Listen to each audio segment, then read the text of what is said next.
Hello my YouTube family. तो आज मैं फिर से लेके आई हूँ आपके लिए कुछ हॉरर स्टोरीज़ और नहीं बल्कि ये सच्ची घटनाएं हैं। और आपको मालूम ही है मैंने कभी भी कोई फेक स्टोरी नहीं सुनाई है आपको।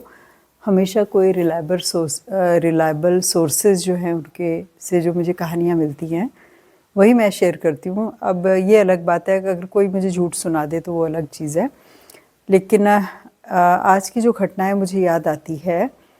एक घटना मुझे याद आई है तो छोटी सी घटना, बट बहुत ही ज़्यादा दिल को छू लेने वाली घटना है।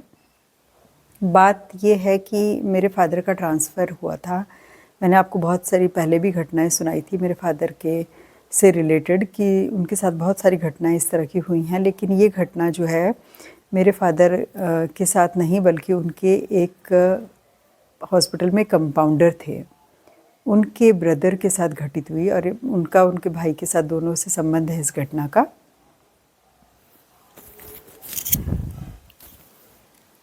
तो ये कहानी जो मैं आपको सुनाने जा रही हूँ ये मेरे फादर के हॉस्पिटल में ही एक कंपाउंडर थे उनके साथ घटित हुई। तो घटना ऐसी है कि उनके जो कंपाउंडर थे उनका ब्रदर जो है काफ़ी टाइम से ना मिसिंग था और घर से ये कह के निकले कि मैं किसी काम से जा रहा हूँ और 2-3 दिन हो गए आए नहीं।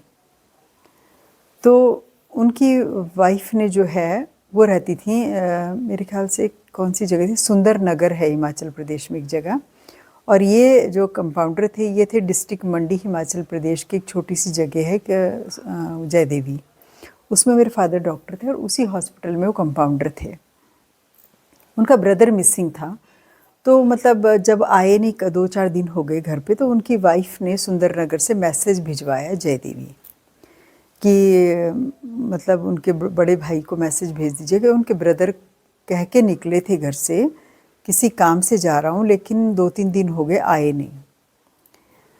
मतलब ये कह के गए होंगे कि मैं शाम को आ जाऊँगा या एक दिन बाद आ जाऊँगा, और ना कोई अता ना पता कुछ नहीं। उस समय टेलीफोन भी इक्का दुक्का ही घरों में हुआ करते थे। घरों में तो शायद टेलीफोन होते ही नहीं थे, कोई टेलीफोन होता भी था तो पोस्ट ऑफिस में होता था टेलीफोन, और किसी ने कोई फ़ोन करना होता तो पोस्ट ऑफिस में फ़ोन आता था, फिर वो मैसेजेस घर जाते थे। तो मेरे ख्याल से टेलीफोन आया वहाँ के पोस्ट ऑफिस में जय देवी के कि इस तरह की घटना है, और वो जो कंपाउंडर है उस हॉस्पिटल में उन्हें बोलें कि वो सुंदर नगर आ कर के उनकी फैमिली से मिलें। तो अब वो टेलीफोन जब पहुंचा वहाँ के पोस्ट ऑफिस में जय देवी के, तो जो पोस्टमैन था वो सब लोग छोटी सी जगह में सब लोग एक दूसरे को जानते हैं, तो उनके घर मैसेज पहुंचाया। तो वो भाई साहब जो थे मतलब हम उनको ना मतलब एक रिश्ते से बुलाते थे, मतलब वो मेरी मम्मी को सिस्टर मानते थे अपनी, और हम उनको ना मामा जी कहते थे, क्योंकि छोटी सी जगह होती है ना वहाँ पे इस तरह के प्यार के रिश्ते होते हैं, मतलब उस तरह के बॉस या सबॉर्डिनेट वाले रिश्ते नहीं होते वहाँ पर। और पहले पुराने टाइम पे तो समय कुछ अलग ही तरह का था। तो मुझे याद आती है कि वो बड़े परेशान थे उन दिनों। मैं तो मेरे ख्याल से क्लास 5-6 में रही होंगी उस टाइम, पर मुझे घटना याद आई तो मैंने सोचा इसको शेयर करूं। हॉरर तो नहीं कह सकते, बट एक दिल को छू लेने वाली घटना है, तो इसलिए मुझे लगा कि शेयर करनी चाहिए। तो जब उनको मैसेज आया वो सुंदर नगर चले गए, और काफ़ी जगह इधर उधर पुलिस में सब जगह रिपोर्ट करी, काफ़ी लोगों के रिश्तेदारों के घरों में गए, पता किया इधर उधर सोर्सेज से, अपने इधर उधर सब लोगों जान पहचान वालों को भी दौड़ाया इधर उधर, कुछ पता नहीं चला। और ऐसे करते करते एक हफ्ता गुजर गया। तो वो परेशान होकर के वापस जय देवी जो अपने वहाँ पर आ गए, और इतने परेशान थे कि शायद अपने भगवान देवी देवता सभी से प्रार्थना करते थे, रोज सो जाते थे। एक दिन क्या हुआ, उनको रात को स्वप्न आया, और स्वप्न में जैसे उनका ब्रदर आ गया और वो उनसे कहता है कि भाई तू ना जब क्रॉस कर रहा था ना वो जंगल वाला रास्ता जय देवी के लिए, तो वहाँ पर एक जगह पड़ती है, कुठाई है उस जगह का नाम, मुझे आज भी याद है, कुठाई का जंगल कहते हैं उसको। तो कुठाई के जंगल से जो है जयदेवी मेरे ख्याल से होगा 3-4 किलोमीटर, आई थिंक इतना ही होगा। कि जब तू वहाँ से गुजर रहा था ना, तो मैंने देखा तू बहुत परेशान है, मुझे ढूंढ रहा है तू, तो तू ऐसा कर, पुलिस में जा और मेरी लाश ना कुठाई के जंगल में एक फलाने पेड़ पे लटकी हुई मिलेगी तेरे को। मतलब उसने पूरा बताया कि उसने आत्महत्या की और क्यों की, सब कारण बताया। कुछ पारिवारिक अपनी परेशानियों से परेशान होकर के उन्होंने सुसाइड कर लिया था, वो कुठाई के जंगल में जाके पेड़ पे लटक के आत्महत्या कर ली थी। तो अब उनको सपना आया, सुबह उन्होंने अपनी फैमिली से सारी बात बताई। तो उनकी फैमिली ने कहा कि भाई ऐसा करो, जब उनको सपना आया तो पुलिस को लेकर के जाओ, सच में क्या पता सच्चाई हो सपना। तो वो फिर गए सुंदरनगर, और जहाँ पुलिस स्टेशन था वहाँ पर सारी बात बताई। और पहले पुलिस वाले भी मतलब किस तरह के इंसान रहते होंगे ना, मतलब कोऑपरेटिव रहते थे और किसी की भावनाओं को समझना। तो उन्होंने उनकी बात में पूरा विश्वास किया और वो टीम लेकर के कुठाई के जंगलों में उन्हें ढूंढना शुरू किया, और सच में ही एक पेड़ पे उनकी लाश लटकी हुई मिली। तो पुलिस वाले बाद में कहने लगे कि सर हमको तो यकीन नहीं है कि ये सुसाइड केस है, क्योंकि बहुत पतला सा पेड़ था और बहुत छोटा सा पेड़ था, और ये लग नहीं रहा था पुलिस को कि ये सुसाइड है। लेकिन वो कह रहे हैं मुझे स्वप्न में उस भाई ने यही कहा कि मैंने सुसाइड किया है। तो आप ये देखिए कि जीवात्माएं सब कुछ जानती हैं मृत्यु के पश्चात, मतलब आत्मा इतनी सबल होती है कि वो सब जानती है। तो जब वो बस में से उस जगह से निकल रहे होंगे, उस एरिया से, तो रूह ने देख लिया होगा कि मेरा भाई मुझे ढूंढ रहा है, परेशान है, मिल नहीं रहा हूँ मैं। तो सपने में आकर के उनको दृष्टांत दिया। तो इस तरह की अजीबोगरीब घटनाएं और आश्चर्यजनक घटनाएं देखिए संसार में घटित होती हैं, और ये घटनाएं सबूत हैं कि आत्माएं कितनी सबल हैं और कितनी उनको ज्ञान होता है और कितनी उनमें पावर होती है कि वो मदद कर सकती हैं किसी की भी, और अपनी एग्जिस्टेंस को और अपनी बॉडी की प्रेजेंस को भी वो बता सकती हैं कि कहाँ पर हैं, क्या हैं। इसी से जुड़ी एक घटना मुझे याद आती है कि हम लोग जब डिस्ट्रिक्ट चमोली में थे, तो वहाँ पर इनके ऑफिस में काम करता था, क्लास 4th एम्प्लॉई थे वो, चौकीदार या कुछ इस तरह के। तो उनकी वाइफ ने भी सुसाइड किया था। उस लेडी का जो है एक्स्ट्रा मैरिटल अफेयर था, मतलब किसी से वो प्रेम करती थी। और एक दिन क्या हुआ कि उनके ऑफिस की ही एक दूसरी वर्कर थी जो वीवर थी, मतलब कारपेट वगैरह बनाने का काम होता था वहाँ चमोली में, तो वो कारपेट बनाना सिखाती थी। तो उसके साथ वो लेडी जो है गोपेश्वर से चमोली की तरफ जा रही थी, और वो लोग पैदल आ रहे थे। गोपेश्वर से चमोली के लिए एक शॉर्टकट भी है पहाड़ी से उतर के, तो वो पैदल पैदल आ रहे थे, और चमोली की तरफ जाने के लिए पड़ता था एक पुल। तो जैसे ही वो उस पुल पे आई तो किसी की ना डेड बॉडी वहाँ से क्रॉस हो रही थी। तो वो जो वीवर थी, वर्कर, मुझे याद है उसका नाम आई थिंक क्या था, पार्वती नाम था शायद, मुझे याद है। तो उस पार्वती ने बोला कि भाई ये किसकी बॉडी है? तो उन्होंने बोला कि ये फलाने व्यक्ति की बॉडी है, मैं नाम नहीं लेना चाहती हूँ, और वो व्यक्ति कर्णप्रयाग का था। तो उसके बगल, उसके साथ में जो लेडी चल रही थी, जो इनके क्लास 4th एम्प्लॉई जो थे, उनकी वाइफ थी, उसका उसी आदमी से अफेयर था, वो उसको पसंद करती थी, या जो भी कुछ रहा होगा, वो लोग कहते थे कि वो उसको पसंद करती थी। और जैसे ही उसने देखा उसकी बॉडी जा रही है, तो उसको यकीन नहीं हुआ। उन्होंने कहा कि कौन कर्णप्रयाग का? कि अच्छा, बाकायदा नाम वाम बताया उन लोगों ने कि वो यही व्यक्ति है। और वो उसने आव देखा ना ताव, वो नीचे नदी में अलकनंदा बहती है वहाँ पुल के नीचे से, उसमें कूद गई। तो पार्वती कह रही मैंने उसको पकड़ने की कोशिश भी की, मुझे समझ ही नहीं आया ये इसको हुआ क्या अचानक। वो ये रहस्य तो बहुत बाद में खुला, तो शायद उसके हस्बैंड ने ही बताया था, या जो भी उसको पता रहा होगा, उसने सुसाइड कर लिया। और 3-4 दिन हो गए, पुलिस वालों ने बहुत कोशिश की, बहुत टीम्स बुलाई गई, जाल वाल डाला, लेकिन कहीं नहीं मिली उसकी बॉडी, क्योंकि अलकनंदा में बहुत बड़ी बड़ी गुफाएं भी हैं अंदर, बड़ी बड़ी चट्टानों के बीच में, पता नहीं कहाँ फंस गई। तो वो उस लेडी का भी रात को स्वप्न में आई वो अपने हस्बैंड के, और बाकायदा लोकेशन बताई उसने कि फ़लानी जगह मेरी बॉडी अटकी हुई है, और बहुत अफसोस कर रही थी और बहुत स्वप्न में रो रही थी और माफ़ी मांग रही थी कि मुझसे बहुत बड़ी गलती हो गई कि मैंने आत्महत्या की, और मेरी फ़लानी जगह मेरी बॉडी फंसी हुई है, वहाँ से उसको निकालो और उसका क्रियाकर्म और संस्कार करो, क्योंकि मैं मुक्त नहीं हो पा रही हूँ। तो फिर उन्होंने बहुत कोशिश की उसकी बॉडी को ढूंढने की, लेकिन वहाँ कुछ नहीं मिला। उसके कुछ कपड़े वगैरह जो थे शायद वो कुछ मिला, लेकिन बॉडी कुछ नहीं मिल पाई उसकी, क्योंकि अलकनंदा में बहुत बड़ी बड़ी गुफाएं हैं, मछलियाँ हैं। इंसान 2-3 दिन अगर फंसा रह गया तो मिल नहीं सकता वहाँ पर वापस। तो ये भी एक ऐसी घटना थी जहाँ पर आत्मा ने स्वयं बताया कि मैं कहाँ पर हूँ, मेरी बॉडी कहाँ फंसी हुई है। तो आप ये देखिए आत्माएं कितनी पावरफुल होती हैं, कितनी सबल होती हैं। वो किसी के स्वप्न में आकर के उनको जागृत कर सकती हैं, अपने एग्जिस्टेंस के बारे में बता सकती हैं। अगर अतृप्त हैं तो अपनी तड़प को भी बता सकती हैं अपने प्रियजनों को। तो ये थी मेरी एक दूसरी ये घटना।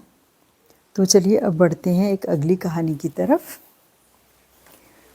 तो ये घटना जो मैं अब आपको सुनाने जा रही हूँ, ये हमारी फैमिली में ही एक लड़की हैं जिनके साथ ये घटना घटित हुई थी। एक फैमिली रिलेटिव हैं। तो जिस लड़की के साथ एक घटना घटित हुई वही वो मुझे सुना रही थी कहानी कि क्या हुआ कि जो हमारे रिलेटिव थे उन्होंने ना दिल्ली में एक फ़्लैट ख़रीदा, रोहिणी के इलाके में। और थोड़े ही दिनों में उनको समझ में आने लगा कि ये फ़्लैट हमने ना सही नहीं लिया, इसमें कुछ गड़बड़ है। अजीब अजीब तरह की घटनाएं उसमें होती थी। पहले क्या होता था कि कुछ भी खाना बनाओ ना टेस्ट नहीं आता था, मतलब अदरक भी अगर चाय में आप कितना भी डाल दो तो खुशबू नहीं आती थी चाय में। तो बड़ी अबनॉर्मल सी चीज़ें, अजीब सी चीज़ें धीरे धीरे धीरे धीरे उन्होंने नोटिस करनी शुरू की। और पूरे घर का माहौल ना ऐसा हो गया था कि मतलब छोटी छोटी बातों में घर के हर सदस्य लड़ लेते थे, छोटी छोटी बातों पे। मतलब कि एक चाय की प्याली पे भी झगड़ा हो जाता था। मतलब कन्फ्लिक्ट की स्टेट 24 घंटे कुछ ना कुछ परिवार में होता ही रहता था। पैसे नहीं बचना, मतलब अगर ऐसा लगता था कभी कभी कि घर पे ना कोई हमारी बातें सुन रहा है।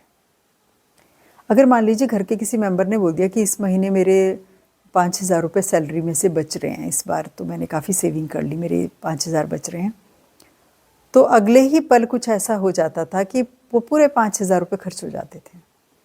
तो वो लड़की बता रही है कि एक बार मेरे ब्रदर ने बोला कि इस बार मेरी सैलरी में से ना 5,000 रुपये बच रहे हैं और मैं जो हूँ इस बार अपने लिए कोई चीज़ लूँगा, या कुछ इस तरह की बात करने लगा। फिर अगले ही दिन क्या हुआ कि टायर में कुछ ऐसा हो गया कि पूरे 5,000 रुपये लग गए गाड़ी के टायर में।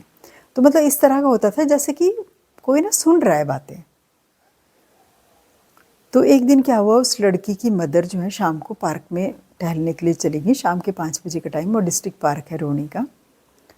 तो वो वहाँ पर घूमने चली गई शाम को। तो उस लड़की को नहीं बताया, उन्होंने अपने कमरे में पढ़ रही थी, उन्होंने बाहर से लॉक किया और वो घूमने चली गई पार्क में। उन्होंने कहा बच्ची पढ़ रही है तो क्या बताना, मैं आ जाऊँगी थोड़ी देर में। वो पार्क चली गई। तो थोड़ी देर बाद वो आई पार्क से, उन्होंने लॉक खोला और वो अंदर की तरफ आई। तो वो लड़की एकदम से आती है, आप घर पे नहीं थे? तो उन्होंने कहा नहीं, मैं तो पार्क गई थी। कब गए थे आप पार्क? उन्होंने कहा मतलब 5 बजे के करीब चली गई थी पार्क। तो कहने लगी कि तो अब तक मेरे से कौन बातें कर रहा था? उन्होंने कहा मतलब कि मैं बोल रही थी मम्मी किचन में चाय बना दो, तो आपने बोला हुआ कि हाँ हाँ अभी बनाती हूँ, अभी थोड़ा मैं काम कर रही हूँ फिर बनाती हूँ। मतलब मैं अंदर से बात कर रही हूँ और कोई जवाब दे रहा था बिल्कुल आपकी आवाज़ में। तो ये क्या हुआ, ये कैसे हुआ? उसकी मम्मी ने कहा कुछ नहीं, पढ़ाई वढ़ाई कुछ नहीं करी, नींद आँख लग गई होगी तेरी, नींद में झपकी आई होगी तुझे। उसने कहा नहीं मैं जाग रही थी, मैं नहीं सोई थी। पर उसकी बात का ना कोई यकीन ही नहीं कर रहा था। और फिर अब यकीन भी करे तो क्या करे, मतलब उनको लगा कि हो सकता है कोई मिसअंडरस्टैंडिंग हुई, और अगर हो भी रहा था तो क्या हो रहा था ये, मतलब कुछ समझ ही नहीं पा रहे थे। तो एक दिन क्या हुआ कि अब इस तरह की छोटी छोटी घटनाएं हो रही थी। और एक दिन तो उसका ब्रदर कहते हैं रात को लेट आता था वो, कहीं ऑफिस में जॉब करता था, तो सब लोग घर के सो गए थे। तो शिफ्ट ड्यूटी टाइप थी उसकी, मतलब नाइट ड्यूटी टाइप थी। तो वो मेरे ख्याल से 1 बजे के करीब रात को घर आया। तो उसकी मम्मी ने दरवाज़ा खोला और वो अंदर आया। तो उसकी मम्मी चाय बनाने के लिए चली गई किचन में। तो वो बाथरूम में नहाने वगैरह गया और नहा के बाथरूम से बाहर आया तो ड्राइंग रूम की तरफ आया तो कहता है, मम्मी कोई आया है क्या घर में? तो उसकी मम्मी ने कहा नहीं। तो कह रहे मामा आया है क्या? क्योंकि मामा के छोटे बच्चे थे। उसने कहा नहीं कोई नहीं आया। कह रहे ये बच्चा किसका खेल रहा था फिर यहाँ पर? उसकी मम्मी ने कहा कहाँ बच्चा? क्या पता नहीं क्या हो रहा है इस घर में, ऐसे करके बोला उसने। मतलब इस तरह की छोटी छोटी घटनाएं, कभी कभी कोई बच्चा खेल रहा है, कभी कोई बात कर रहा है, मतलब इस तरह की चीज़ें हो रही थी। और एक दिन तो तब उन्होंने इलाज कराना शुरू किया जब एक दिन हद गुजर गई। घर पे कोई नहीं था और उनकी बिटिया जो है वो बेडरूम में सो रही थी और मम्मी शायद पूजा कर रही थी। और ये तो दिन में सुबह के टाइम की बात है, मेरे ख्याल से 9-10 बजे की बात। 10 बजे के करीब वो उसकी माँ सारा काम वाम करके पूजा कर रही थी और वो थोड़ा लंबी पूजा चलती थी उनकी, पाठ फाठ कर रही थी कुछ। तो क्या हुआ, वो लड़की की तबीयत कुछ ठीक नहीं थी, वो अक्सर बीमार रहने लगी थी, मतलब कभी सर दर्द कभी कुछ ना कुछ। तो वो लेटी हुई थी अंदर रूम में अपने। तो वो क्या कहती है कि मैं लेटे लेटे मुझे ऐसा लगा कि मुझे ना चारों तरफ से कुछ लोगों ने घेर रखा है। उनमें एक आदमी, एक औरत, मतलब जो कि एक मिडिल एज में थे, और एक काफ़ी बूढ़ी सी औरत, वो खड़ी है और मेरे को चारों तरफ से घेरा हुआ है। और मेरे को ये बोल रहे हैं कि तू हर बात अपनी मम्मी को क्यों बताती है? और खबरदार जो अपनी मम्मी को कुछ बताया तो, मतलब वो जो एक्टिविटीज़ कर रहे थे घर के अंदर, वो पैरानॉर्मल जो हरकतें हो रही थी वो वही लोग कर रहे थे, जो सोल्स थी वो 3 लोगों की, एक आदमी, औरत और एक बूढ़ी औरत। तो वो लड़की बता रही है कि वो ऐसा लग रहा था, मुझे ऐसा फील हो रहा था कि वो आदमी उस औरत को बहुत परेशान करता है और माँ बीच में कुछ बचाव करती है उन दोनों का। मतलब जो मुझे जो फीलिंग आ रही थी, वो आदमी उस औरत को डांट रहा था, कुछ कर रहा था। तो या तो इस लड़की ने बीच में इंटरफेयर किया या कुछ क्या बोला इसने बीच में। तो वो कहने लगे तुम किसी को नहीं बताओगी कि हम हैं इस घर के अंदर। तो ये कहने लगी कि मैं मन में ये सोचने लगी कि मैं तो अपनी मम्मी को तो मैं बताऊंगी। और वो ब्रेन को ना रीड कर रहे थे। तो वो कह रही मैं मुंह से कुछ नहीं बोल रही हूँ, मैं सोच रही हूँ मन में कि मम्मी को तो मैं बताऊंगी कि इस घर में मैंने ये देखा। तो वो कह रहे मेरे को कुछ नहीं बताओगी तुम अपनी मम्मी को? तो मैं मन में कह लूँगी मैं तो बताऊंगी, मन में सोच रही हूँ मैं कि मैं तो बताऊंगी। तो कह रही मुझे इतनी सारी सुइयाँ चुभाई उन्होंने, ठंडी ठंडी सुइयाँ, ठंडी ठंडी ठंडी ठंडी सुइयाँ, बहुत सारी सुइयाँ चुभा रहे हैं मुझे। तो कहने लगी जब वो मुझे सुइयाँ चुभा रहे थे, वो ठंडी ठंडी सी सुइयाँ, और पूरी बॉडी उसकी सफ़ेद हो रखी, फ्रीज हो रखी पूरी, वो अकड़ रखी, आवाज़ भी नहीं निकल रही उसकी। तो कहने लगी कि मैंने मन में बोला, उसकी मदर गुरुजी को मानती हैं, किसी गुरुजी को जो पंजाब में है उनका डेरा, तो उनको मानती हैं वो। तो उसने ना उन गुरुजी का नाम लिया, तुम्हें पता है हमारे गुरुजी कौन है? मेरी मम्मी किस गुरुजी को मानती हैं? और मैं लूँ उनका नाम? तो कहने लगी जैसे ही मैंने उनका नाम लिया उन गुरुजी का, और उसकी मम्मी जो उनका नाम लेती हैं, तो कहने लगी उन गुरुजी का जैसे ही मैंने मन में नाम लिया तो तुरंत गायब हो गए, कह रही सब लोग। और तब वो ज़ोर से चिल्लाई, मम्मी, ज़ोर से चिल्लाई। तब उसकी मम्मी पूजा में से भाग के आई उठ के कि क्या हुआ।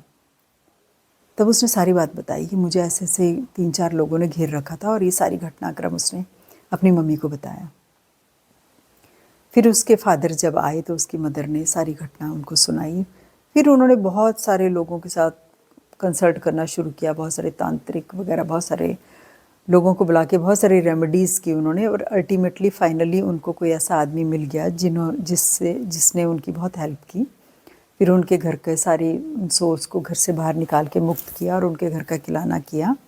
और उसके बाद वो लड़की भी बीमार होना ठीक हो गई और घर की सारी समस्याएं उनकी सब हैंडल हो गई, मतलब। तो अब देखिए, आप दिल्ली जैसे शहर में, और इतनी भीड़ भाड़ वाला इलाका है रोहिणी, वहाँ पर की ये घटना है। मैं घर का नाम और सोसाइटी का नाम नहीं बता रही हूँ क्योंकि वो थोड़ा अच्छा नहीं रहेगा, ठीक नहीं रहता। तो ये प्रत्यक्ष घटना है और हमारे अपने मतलब परिवार की ही है। वो जो रिलेटिव हैं जिनकी लड़की ने मुझे बात बताई, उनकी मदर भी बताती रहती थी। उस लड़की से जब मैंने पूरी बात की तो उसने मुझे पूरी घटना सुनाई कि ऐसे ऐसे हुआ था आंटी, इस तरह से हुआ मेरे साथ में। तो ये घटनाएं देखिए सोचने पे मजबूर करती हैं। तो इस तरह के अतृप्त रूह हैं जो पति पत्नी की लड़ाई रहती होगी मृत्यु से पहले भी, और माँ बीच में बचाव करती रही होगी, उसी स्टेट ऑफ माइंड में चले गए होंगे संसार से और आज भी उसी फ्लैट के अंदर घूम रहे होंगे। तो कोई साधक ही है जो उनकी हेल्प करे, जो उनको उस ट्रैप से बाहर निकाले, तभी वो मुक्त हो पाती हैं और परेशान करना बंद करती हैं। हो सकता है वो परेशान कर रही हो या नहीं कर रही हो, लेकिन उनका एग्जिस्टेंस जो है वो जो जीवित जीवात्मा है उनको तो परेशान करता ही है वो। और क्योंकि उनकी और हमारी एनर्जी में फ़र्क है तो परेशानी तो पैदा होती ही है उससे।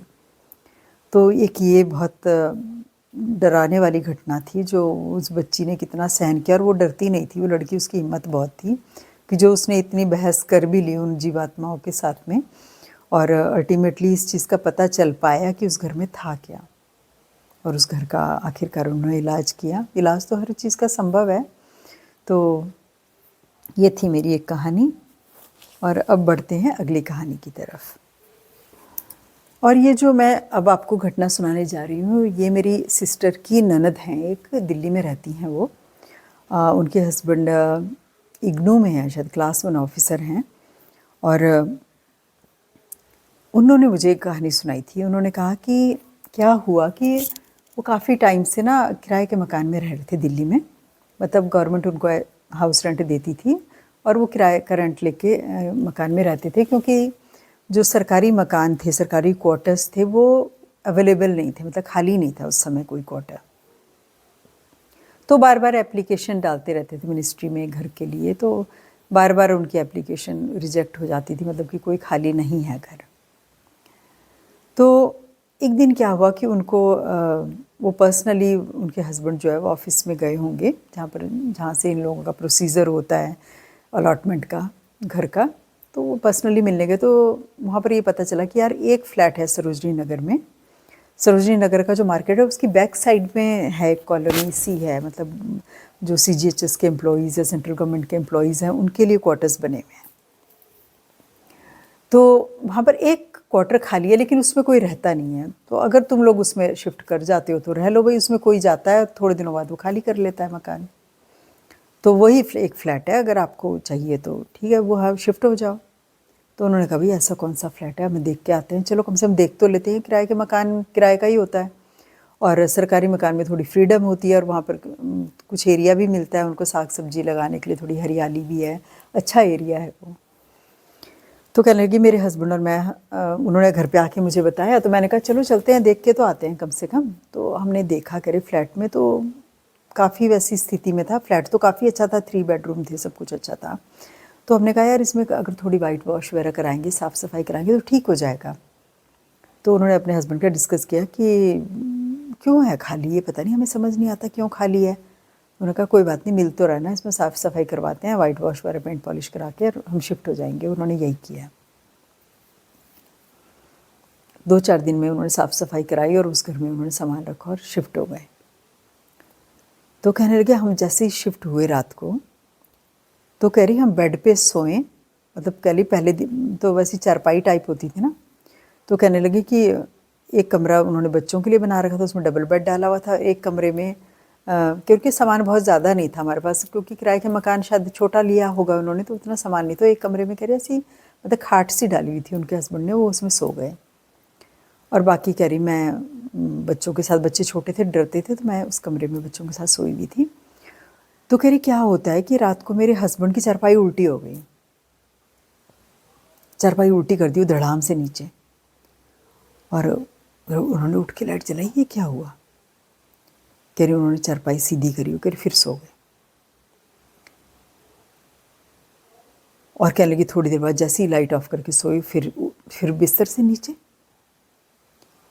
कहने लगे वो भाग करके हमारे कमरे में आ गई, पता नहीं क्या हो रहा है यहाँ पर। तो कहने लगी पूरी रात हम ऐसे ही बैठे रहे, हमको लगा कि ये समझ में आने लगा कुछ कुछ कि ये मकान खाली क्यों रहता था, लगता है यहाँ पर कुछ ऐसा ही होता होगा। कहने लगी लेकिन करें क्या, तो इतनी जल्दी कहाँ जाएं, दूसरा मकान कैसे ढूंढें। कहने लगे भाई हालत ख़राब हो गई उस रात को तो हमारी। सुबह हुई तो सुबह हमने आसपास के लोगों से बात करी, भाई ऐसा हमारे साथ ऐसे हुआ। तो कहने लगे आसपास के लोग कि भाई हमने भी सुना है यहाँ पर कुछ इस तरह की घटना होती है, लेकिन आप पहली रात को ही हो गया आपके साथ। तो चलो देखो अगर आगे भी होता है तो फिर खाली करना इसको जैसे तैसे करके, क्योंकि ऐसे में कैसे रहा जाएगा। तो हमने करी सोचा कि चलो भाई देखते हैं कब तक चलता है ये सब सिलसिला। कहने लगी कि मेरे हस्बैंड ने कहा कि ऐसा करते हैं हम एक ही रूम में सोते हैं सब लोग। करी हम बच्चे सब लोग, हमने जिस कमरे में डबल बेड था कि बच्चे ऊपर सोए और हमने नीचे दरी लगा करके गद्दे वद्दे डाल के हम नीचे सो गए। तो कहने लगी सुबह जब हुई तो मेरे हस्बैंड दरवाजे के बाहर, मतलब वो घर के बाहर सोए हुए मिले सुबह। और कैसे सोए क्या सोए ये समझ नहीं आया कि सोते सोते में बंदे को किसने उठा के बाहर डाल दिया। कहने लगी जब मैं सुबह उठी करी हमको कुछ नहीं हुआ, ना दोनों बच्चों को ना मुझे कुछ नहीं हुआ, हस्बैंड घर के बाहर। तो करी जब सुबह उनकी आंख खुली तो देखा दरवाजे के बाहर दरवाज़ा खुला हुआ है, कुंडी खुली हुई है दरवाजे की। तो कहने लगी कि इतनी दहशत हो गई। हमने कहा अब तो हम इस घर में बिल्कुल नहीं रहते। और कह रही भगवान की कृपा से क्या हुआ कि हमारे जो ग्राउंड फ्लोर पे जो लोग रहते थे उनकी ट्रांसफ़र हो गया कहीं, तो वो लोग शिफ्ट हो रहे थे कहीं दूसरी जगह में जा रहे थे। तो उन्होंने बोला कि आप अप्लाई करो और हमारे नीचे वाले फ्लोर के घर के लिए आप अप्लाई कर लो। तो कह रही हम लोगों ने रातों रात, कह रही सरोजनी नगर के आसपास ही कहीं कुछ दूरी पे उनकी मदर का घर था। तो कहने लगी हमने उतने दिन अपनी माँ के घर में जाके बिताए। और फिर जब नीचे का फ्लैट वो खाली हुआ तो हम उस वाले फ्लैट में शिफ्ट हुए। और उस घर में कुछ नहीं होता था नीचे वाले फ्लैट में, वो जो भी प्रॉब्लम थी बस वो ऊपर वाले फ्लैट में थी। और फिर उस फ्लैट को लॉक हो गया और उस फ्लैट में आज तक कोई नहीं रहता। तो अब पता नहीं वो कौन सी जीवात्मा थी जो मेरे ख्याल से पुरुष जाति को ही पसंद नहीं करती होगी, क्योंकि आदमी घर से बाहर मिलता था, बाकी लोग घर के अंदर ही थे, वो ठीक ठाक थे, उनके साथ कुछ भी नहीं हुआ। और हस्बैंड ही उनके घर से बाहर। तो एक ये थी बड़ी विचित्र सी घटना। और वो घटना बिल्कुल सच्ची है, क्योंकि उस फ्लैट में आज तक भी कोई नहीं है। सरोजनी नगर में कौन सा ब्लॉक है अभी ये तो मुझे नहीं पता, वो आज भी वो फ्लैट खाली है। और ये जो स्टोरी मैं आपको सुनाने जा रही हूँ ये स्टोरी बहुत ही अजीब कहानी है। और इस तरह की स्टोरी मैंने भी कभी आज तक नहीं सुनी थी। मैंने एस्ट्रल प्रोजेक्शन, एस्ट्रल ट्रैवल इसके बारे में पढ़ा है और मैंने सुना भी है, और ये कोई बहुत ज़्यादा आश्चर्यजनक बात नहीं है। लेकिन ये जो घटना मुझे एक व्यक्ति ने सुनाई, वो साधक हैं और वो मुझे बता रहे हैं कि उनके 3-4 फ्रेंड्स थे। मतलब फ्रेंड क्या, आप ये समझ लीजिए कि जब साधना कर रहे थे ये लोग तो उनके साधना के ही स्थल में 3-4 दोस्त बने। मतलब उन्होंने दीक्षा ले रखी थी और मतलब संन्यास, मतलब शादी वगैरह कुछ नहीं थी। और वो लोग ब्रह्मचारी टाइप हैं लोग, वो 3-4, और साधना के क्षेत्र में ही हैं वो लोग। और साधना करते करते ही उनकी वो दोस्ती हुई, मतलब उन 3-4 दोस्तों से। जैसे होता है ना कि आपने दीक्षा ली और आपके 3-4 गुरु भाई बने और आप फिर साथ में ही साधना करने लगे, साथ में ही प्रवचन करने लगे, और मतलब उसी मार्ग पे थे अध्यात्म के रास्ते में। तो कहने लगे कि वो ध्यान की अवस्था में बैठते थे और वही नाम जप करते थे और अच्छी स्टेज में थे वो तीनों चारों। तो कहने लगे कि हम लोग एक एक्सपेरिमेंट करते थे, मतलब कि इकट्ठे बैठ के कमरे में इकट्ठे बैठ के नाम का जाप करो और इकट्ठे बैठ के ही ध्यान करो तो शायद ज़्यादा अच्छी एनर्जी बनती है एक कमरे में और ज़्यादा प्रोग्रेस होती है साधना के क्षेत्र में। तो कहने लगे हम 4-5 दोस्त ऐसे बैठे थे और अच्छी स्टेज में हैं वो काफ़ी। तो कहने लगे हम गुरुजी के साथ बातचीत करके हमने उनसे ये बात कर रहे थे कि हम एक्सपीरियंस करना चाहते हैं एस्ट्रल ट्रैवल को। तो मतलब कुछ ऐसा तरीका बताएं कि हम साधना के क्षेत्र में जल्दी तरक्की करें और हम उस चीज़ को फील कर पाएँ। तो गुरुजी ने उनको कुछ ऐसा तरीका बताया कि कैसे आप उस ध्यान की अवस्था में, समाधि की अवस्था में से बाहर निकल के अचीव कर सकते हैं उस स्टेज को। तो कहने लगे हम काफ़ी सालों से उसकी प्रैक्टिस कर रहे थे और मतलब हमें एक्सपीरियंसेस होने लगे एस्ट्रल ट्रैवल के काफ़ी सालों के बाद कि बॉडी निकल जाती थी, बॉडी शरीर से बाहर आत्मा निकल जाती है, हम अपनी बॉडी को खुद देखते रहते थे। तो ये जब ध्यान या समाधि की अवस्था में बैठते बहुत सारे लोगों के साथ इस तरह की एक्सपीरियंस होता है, ये कोई बहुत मतलब स्ट्रेंज बात नहीं है। तो कह रहे नाम जपते थे, नाम जपने से क्या होता है, बॉडी में एक तरह की हीट पैदा होती है। हीट पैदा होने से जो होती है, जो रूहानी सफ़र है वो नीचे से ऊपर की तरफ को होता है, तो आत्मा शरीर से सिमटाव शुरू होता है और ऊपर की तरफ को बढ़ने लगती है आत्मा, और एक दिन वो आज्ञा चक्र से अपना बाहर निकल करके ट्रैवल कर जाती है। तो उनको ये एक्सपीरियंस हुआ एक फ्रेंड को, और दूसरे फ्रेंड ने भी कहा मुझे भी एक्सपीरियंस हुआ। तो उन्होंने सोचा कि चलो हम लोग ना, जिन जिन को ये एस्ट्रल ट्रैवल का एक्सपीरियंस हुआ, सब मिल करके एक दिन कमरे में हम लोग बैठ के साधना करेंगे और एक्सपीरियंस करेंगे इकट्ठा साथ में बैठ के, क्योंकि कभी कभी ना थोड़ा डर भी लगता है इस तरह की स्थिति में जाने में। तो कहने लगे कि हम लोग चारों दोस्त जो हैं बैठ गए और हम लोग ध्यान की अवस्था में ध्यान करने लगे, और हमको ये फील हो रहा है चारों को कि हम बॉडी में नहीं हैं, और हम बॉडी से बाहर हैं और एक दूसरे को देख रहे हैं, और अपनी बॉडी भी हमको नीचे नज़र आ रही है। कहते हैं कि थोड़ी देर का ही था ये, मतलब जिसे कहते हैं कि 1 या 1.5 मिनट का टाइम, और उसके बाद हम वापस अपनी बॉडी में आ गए। तो बहुत अच्छा लगा, मतलब बॉडी से बाहर जाना और फिर वापस उसमें आना, बहुत अच्छा फील हुआ हमें। तो इस तरह के एक्सपेरिमेंट करते रहते थे, मतलब सारे दोस्त मिल करके, और वही इनकी अपनी चर्चाएं होती रहती थी ध्यान के बारे में वो सब। तो कहने लगे एक बार क्या हुआ कि हम अपना अलग अलग घर में बैठे हुए, ऐसे इकट्ठे कम्युनिटी में बैठ के तो करते ही थे साधना, पर अलग भी करते थे अपना घरों में बैठ के। तो एक दिन क्या हुआ कि एक फ्रेंड जो है हमारा, उसका बिहेवियर ना बहुत चेंज हो गया।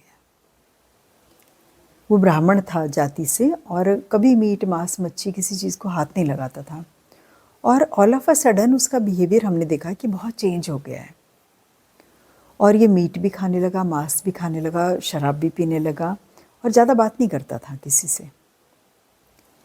तो हम लोग बाकी 3 दोस्त जो हैं ये बातें करते थे आपस में कि यार इसको क्या हो गया, ये तो बिल्कुल ही बदल गया, ये तो कभी भी ऐसा नहीं था, ये तो साधना के क्षेत्र में और इतना अच्छा है ये इंसान, और इसको क्या हो गया। कि हमने गुरुजी से भी बात की, तो गुरुजी ने भी कहा कि कुछ गड़बड़ है इसके साथ में। ये तो गुरुजी काफ़ी कुछ समझ चुके थे, शायद जो स्टूडेंट बाकी नहीं समझ पाए वो। तो कहने लगे एक दिन गुरुजी ने क्या किया, सबको बुलाया। बहुत मतलब ये घटना को, जब ये वाली घटना मैं आपको बता रही हूँ, इसके करीब 3 साल हो गए थे तकरीबन, और वो लड़का सबसे कटता था, उसका बिहेवियर अलग था, और शायद गुरुजी को भी उन्होंने काफ़ी लेट बताया होगा, क्योंकि इनको भी समझने में टाइम लगता है ना, किसी का ऑल ऑफ अ सडन थोड़ी नहीं समझ में आ जाता। लेकिन कुछ टाइम बाद इनको लगा कि ये इन चीज़ों में है, मतलब शराब मीट मांस मच्छी खाने लगा है ये। तो ये सब होते होते करीब 3 साल गुजर गए, और वो हमसे कटने लगा था। तो बाई चांस इन्होंने बोला होगा गुरुजी से कि भाई गुरुजी, वो काफ़ी सालों से ना वो बदल सा गया है काफ़ी, और ऐसे ऐसे करता है वो। तो गुरुजी ने ध्यान लगाया होगा, देखा होगा, उनको समझ में आया होगा। तो गुरुजी ने बोला कि ऐसा करो, एक दिन सब लोग इकट्ठे हो जाओ और मेरे सामने बैठ के सब लोग ध्यान करेंगे, और हम एक अच्छी अवस्था को अचीव करेंगे, चलो बैठाते हैं सबको। गुरुजी ने सबको बुलाया, और जो भी स्थान उन्होंने चयन किया होगा उसका, और सारे दोस्तों को बोला कि आप लोग जो है बैठो, भजन में बैठो सब लोग। तो कह रहे सब लोग बैठ के ध्यान करने के लिए, और कुछ गुरुजी ने भी अपनी एनर्जी दी होगी, तो एस्ट्रल ट्रैवल हो गया सबका। तो क्या हुआ कि जो लड़का इस तरह की हरकतें कर रहा था, उसको भी शामिल किया उन्होंने, उसको भी बुलाने के लिए बोला कि उसको भी लेके आना। गुरुजी का प्लान रहा होगा कुछ, उसको भी लेके आया। पहले तो बहुत ना नुकर अवॉइड कर रहा था, लेकिन उन्होंने कहा नहीं यार चल चल, गुरुजी ने बुलाया है, और लेके आए उसको, ज़बरदस्ती बिठाया। तो गुरुजी ने दी होगी अपनी एनर्जी, या जो भी कुछ दिया होगा, वो एस्ट्रल ट्रैवल हो गया उस लड़के का भी। तो वो सब क्या देखते हैं कि हमारे सारे दोस्त हैं, लेकिन एक दोस्त नहीं है, उसमें एक डीमन है, मतलब उसकी बॉडी के बाहर एक डीमन बैठा हुआ है, और उसके करीब सींग भी हैं। मतलब प्रेत जो है वो बैठा है उसकी बॉडी के बाहर। और तभी ऑल ऑफ अ सडन उसका वो वाला फ्रेंड भी आ गया। यानी कि उनमें से एक फ्रेंड था जिसकी बॉडी जब एस्ट्रल ट्रेवल कर रही थी तो उसी ड्यूरेशन में कोई दूसरी सोल आकर के उसकी बॉडी में चली गई, और वो डीमन की सोल थी, वो कोई प्रेत था वो। और वो लड़का जब वो नेक्स्ट टाइम जब गुरुजी ने एस्ट्रल ट्रेवल कराया उनको, तब वो आके बता रहा, मैं तो तुम्हें कब से समझाने की कोशिश कर रहा हूँ कि ये मैं नहीं हूँ, मतलब बॉडी मेरी है लेकिन मैं नहीं हूँ, और मैं इसके चारों तरफ ही घूमता रहता हूँ हमेशा कि कब ये बॉडी छोड़ेगा तो मैं इस बॉडी में जाऊँ।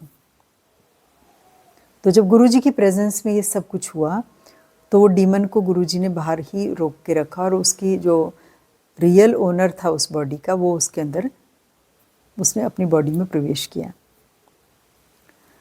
तो जो मुझे कहानी सुना रहे हैं जो साधक हैं वो अपने एक्सपीरियंसेस बता रहे थे अपनी साधना के समय के।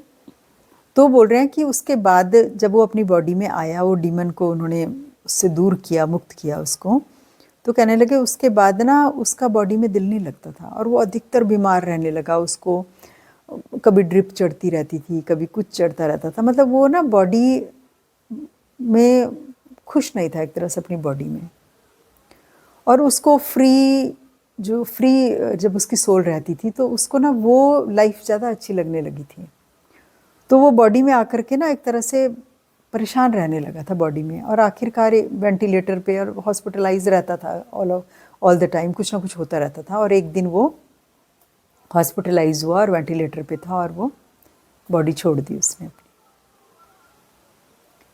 तो जब बॉडी छोड़ने से पहले जब उससे बातचीत करते थे, जब पूरे दोस्त बातें करते होंगे ना कि भाई कैसे हमने एस्ट्रल ट्रैवल, कितना डेंजरस है ये अपना अलग से करना, कहीं घर पे बैठ के करना, या कुछ लोग बिना गुरु के उसके कर लेते हैं, या जब आप ध्यान में बैठते हैं तो चारों तरफ से कुछ मंत्रों के द्वारा किया जाता है, एक प्रोसेस होता है उसका बैठने का, वो भूल गया होगा या जो भी कुछ हुआ होगा भगवान जाने।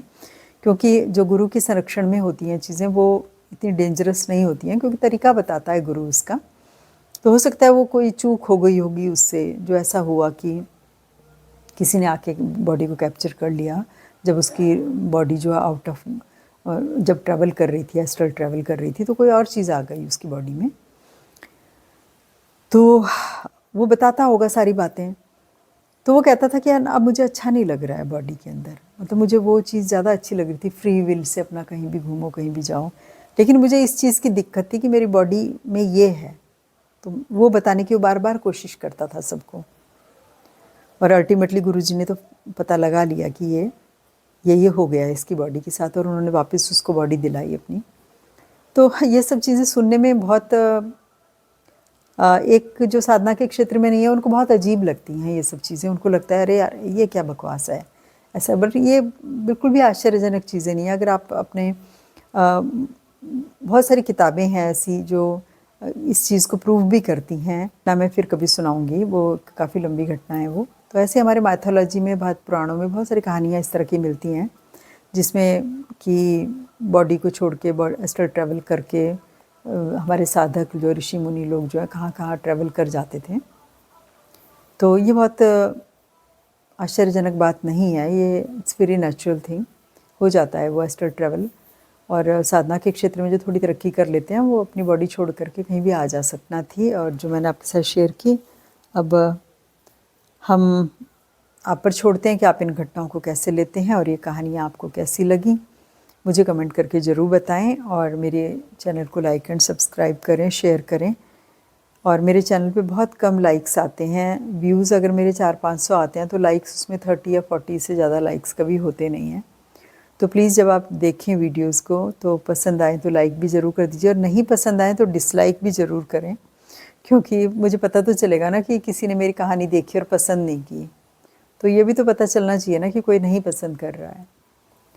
तो चलिए, वीडियो को आखिर तक देखने के लिए आप सबका बहुत बहुत धन्यवाद। और मेरी ईमेल आईडी पे कहानियाँ प्लीज़ ज़रूर शेयर करें। अगर मुझे बहुत सारी कहानियाँ आती हैं तो मैं हफ्ते में 2 दिन भी आपको कहानियाँ ज़रूर सुनाऊंगी। जब ज़्यादा कहानियाँ हो जाएंगी तो हफ्ते में 2 दिन भी सुना सकती हूँ। तो thank you so much for watching.